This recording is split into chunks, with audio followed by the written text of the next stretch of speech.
Surat 2 Timotius pasal 1 ayat 7 berkata, "Sebab Allah memberikan kepada kita bukan roh ketakutan, melainkan roh yang membangkitkan kekuatan, kasih, dan ketertiban."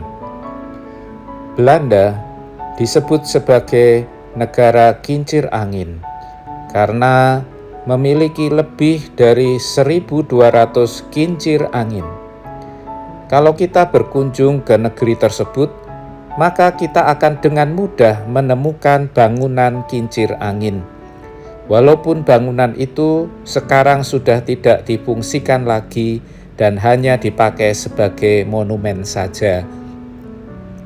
Dalam sejarahnya, kincir angin memiliki peranan sangat penting karena berfungsi untuk memompa air keluar dari dataran rendah kembali ke sungai.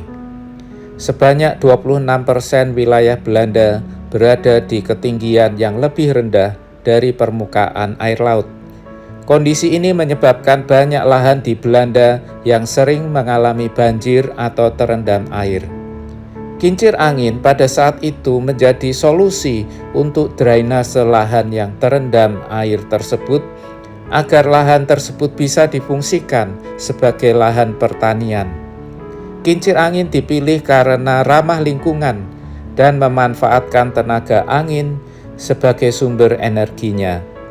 Tenaga angin tersebut akan membantu menyalakan generator mesin untuk memompa air keluar dari lahan menuju ke sungai. Selain untuk mengeringkan lahan, tenaga tersebut juga digunakan untuk menyalakan mesin dalam proses penggilingan gandum dan pembuatan tepung. Orang Belanda tahu memanfaatkan kekuatan angin yang bisa dipakai untuk mengerjakan banyak hal. Angin memang tidak terlihat, namun mempunyai kekuatan yang besar.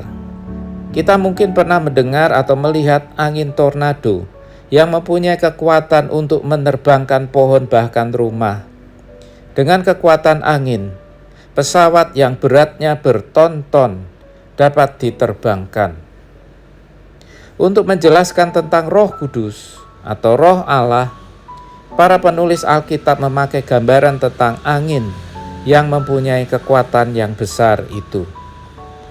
Orang Kristen seringkali tidak menyadari bahwa di dalam dirinya ada kekuatan yang dahsyat, yaitu Roh Kudus.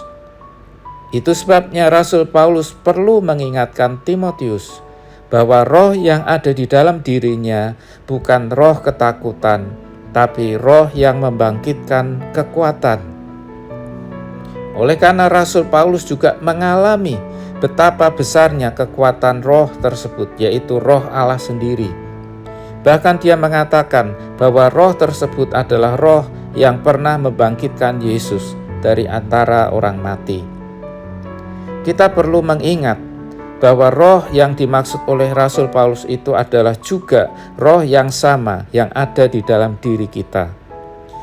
Jika Anda sedang dalam ketakutan, ingatlah bahwa roh yang ada di dalam diri Anda adalah roh yang mempunyai kekuatan yang luar biasa untuk menghadapi tantangan apapun juga di dalam hidup Anda. Mari kita berdoa. Ya Allah, kami bersyukur untuk roh-Mu yang telah Kau berikan kepada kami. Bantulah kami untuk menyadari akan besarnya kekuatan roh-Mu yang ada di dalam kami. Di dalam nama Tuhan Yesus Kristus. Amin.